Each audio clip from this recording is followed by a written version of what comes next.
அனைவருக்கும் வணக்கம். எல்லாரும் எப்படி இருக்கீங்க? எல்லாரும் நல்லா இருப்போம். நம்ம எல்லா வாழ்க்கையிலும் செல்வ செழிப்போடு வாழணும், சந்தோஷமாக வாழணும், நிம்மதியாக வாழணும் அப்படிங்கிறது தான் எல்லோருடைய ஆசையும். நம்ம வீடும் நம்ம வேலை செய்கிற இடம் எதுவாக இருந்தாலும் லக்ஷ்மி கடாட்சத்தோடு இருக்கணும். லக்ஷ்மி தேவி நிரந்தரமாக நம்ம வீட்டில் வாசம் செய்யணும். செல்வ செழிப்பு பெருகிக் கொண்டே இருக்கணும். நம்ம வாழ்க்கையில் நிம்மதி, சந்தோஷம், மகிழ்ச்சி எல்லாமே பெருகணும் அப்படிங்கிறது தான் நம்மளுடைய வேண்டுதல், பிரார்த்தனை. அதை நினச்சி தான் நம்மளுடைய ஒவ்வொரு செயல்களும் இருந்துக்கிட்டே இருக்கும். அப்படி நம் வீட்டில் செல்வம் சேர்ந்து கொண்டே இருக்க நம்ம என்னென்ன வழிகளை பின்பற்றணும், என்னென்ன வழிகளெல்லாம் செஞ்சால் செல்வத்தை நம் பக்கம் ஈர்க்கலாம் அப்படிங்கிறது தான் ஒவ்வொருடைய சிந்தனை, ஆழமான சிந்தனையாகவே இருக்கும். ஆனால் சில சின்ன சின்ன தவறுகள் செய்கிறதுனால அந்த செல்வம் நம் வீட்டிற்கு வராமல் போவதற்கு நாமே காரணமாகி விடுகிறோம். அப்படி சின்ன சின்ன விஷயங்கள் நம்ம செய்கிறது தவறு அப்படின்னு தெரியாமலேயே பல விஷயங்களை நம்ம செஞ்சுக்கிட்டு இருக்கோம். அப்படி சில விஷயங்களை நம்ம மாற்றிக்கொண்டோன்னா நம்ம வீடு எப்பொழுதுமே லக்ஷ்மி கடாட்சத்தோட செல்வ செழிப்போட வீடாக இருக்கும் அப்படிங்கிறது உண்மை. எல்லா விஷயத்திலும் நாள், நட்சத்திரம், கிழமை போன்றவற்றை பார்க்கும்போது அதில் தடைகள், தாமதங்கள் எதுவுமே ஏற்படுவதில்லை.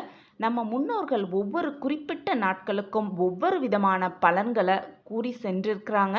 இப்படி செஞ்சால் நம்ம வாழ்க்கையில் நல்லது நடக்கும், இப்படி செய்தால் அது சில தடங்கல்களை உண்டு பண்ணும் அப்படிங்கிறது நம்ம முன்னோர்கள் வாக்கு.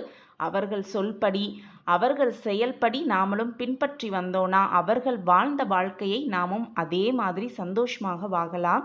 ஒரு குறிப்பிட்ட நாளில் ஒரு சில பொருட்களை வாங்கினா நல்லது, ஒரு சில குறிப்பிட்ட பொருட்களை அந்த நாளில் வாங்கக்கூடாது அப்படின்னு நம்ம முன்னோர்கள் சொல்லி போயிருக்காங்க. அதுபோல் நம்ம வீட்டு பூஜை பொருட்களை சுத்தம் பண்ணுவது அப்படிங்கிறதுக்கும் ஒரு நாள், கிழமை உண்டு. அதை நம்ம முன்னோர்கள் சொல்லி வச்சு அதன்படி தான் அவங்களும் வாழ்ந்துக்கிட்டு வந்தாங்க. பூஜைக்கு பயன்படுத்தும் பொருட்கள் ரொம்பவே புனிதமாக தான் கருதப்படுகிறது. தீட்டு இருக்கும் சமயங்களில் நிச்சயமாக அந்த பூஜை பொருட்களை தொடக்கூடாது அப்படிங்கிறது தான் சாஸ்திரம். அது மட்டும் அல்லாமல் பூஜை, இன்னைக்கு நம்ம வீட்டில் மிகப்பெரிய ஒரு பூஜை வச்சுருக்கோம். எந்த ஒரு பூஜையாக இருந்தாலும் சரி, அந்த பூஜை நாளன்று அந்த பூஜை பாத்திரங்களை தேய்த்து நன்றாக கழுவி சுத்தம் செய்யணும் அப்படிங்கிற எண்ணத்தை முதலில் விட்டுவிட வேண்டும். அதற்கு முன்றைய நாளே அந்த பூஜை பாத்திரங்கள் என்ன அதுக்கு நல்ல ஒரு வாஷ் பண்ண முடியுமோ, க்ளீன் பண்ண முடியுமோ அதை க்ளீன் பண்ணி முந்தின நாளே அதை ரெடி பண்ணி வச்சுக்கணும். அதுவும் சூரியன் மறைவதற்குள் அந்த சுத்தம் அதை நம்ம செய்துவிட வேண்டும். சூரியன் மறைந்த பிறகு எக்காரணம் கொண்டும் பூஜை பாத்திரங்களை நம்ம சுத்தம் செய்யவே கூடாது. ரொம்பவே முக்கியமாக பார்க்கப்பட வேண்டிய விஷயம் என்னன்னா, பூஜை பாத்திரங்களை நம்ம சுத்தம் செய்ய வேண்டிய நாள் ரொம்பவே உகந்த நாளாக பார்க்கப்படுகிறது. எந்த நாள்னா வியாழக்கிழமை. மறுநாள் வெள்ளிக்கிழமை பூஜை செய்ய போகிறோம் அப்படின்னு நினைக்கிறவங்க வியாழக்கிழமையே பூஜை பாத்திரங்களை எல்லாத்தையும் நீட்டாக சுத்தம் செய்து ஈரப்பதம் இல்லாமல் நன்னா உலர்ந்த துணியால் தொடச்சி பளிச்சுன்னு வச்சுவிட வேண்டும். அது நல்லா காய்ந்ததும் அதற்கு மஞ்சள், குங்குமம் இட்டு வியாழக்கிழமையே அப்படி வச்சிடக்கூடாது. நல்லா தொடச்சி சுத்தம் செய்து அதை அப்படியே பூஜை ரூமில் போய் வச்சுட்டு அடுத்த நாள் மறுநாள் காலை வெள்ளிக்கிழமை எப்போ விளக்கேற்ற போகிறோமோ அந்த நேரத்தில் தான் மஞ்சள், குங்குமம் இட்டு அழகாக அதை அலங்கரித்துட்டு அப்புறம் உடனே தீபத்தை ஏற்றிவிட வேண்டும். இப்படி செய்கிறதுனால நம் வாழ்க்கையிலும் நம் வீட்டிலும் லக்ஷ்மி கடாட்சம் நிரம்பியே இருக்கும் அப்படிங்கிறது முன்னோர்கள் சொல்லி வச்சுட்டு போன சாஸ்திரம்.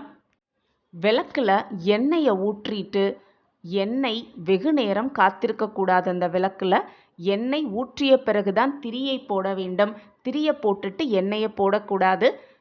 பூஜை பாத்திரத்தை திங்கட்கிழமையும் சுத்தம் செய்யலாம். செவ்வாய்க்கிழமை பூஜை பண்ணணும்னு நினைக்கிறவங்க திங்கட்கிழமையே சுத்தம் செய்யலாம். ஆனால் சூரியன் மறைவதற்கு முன்பாகவே சுத்தம் செய்து நன்றாக துடைத்து வைத்துவிட்டு மறுநாள் செவ்வாய்க்கிழமை காலை அந்த விளக்கை நன்றாக அலங்கரித்து மஞ்சள், குங்குமம் இட்டு தீபத்தை ஏற்றி வழிபடலாம். நம் வாழ்க்கையில் செல்வ செழிப்பு எப்பொழுதுமே நிரம்பி இருக்கும். வீடு எப்பொழுதுமே லக்ஷ்மி கடாட்சத்தோடே இருக்கும்.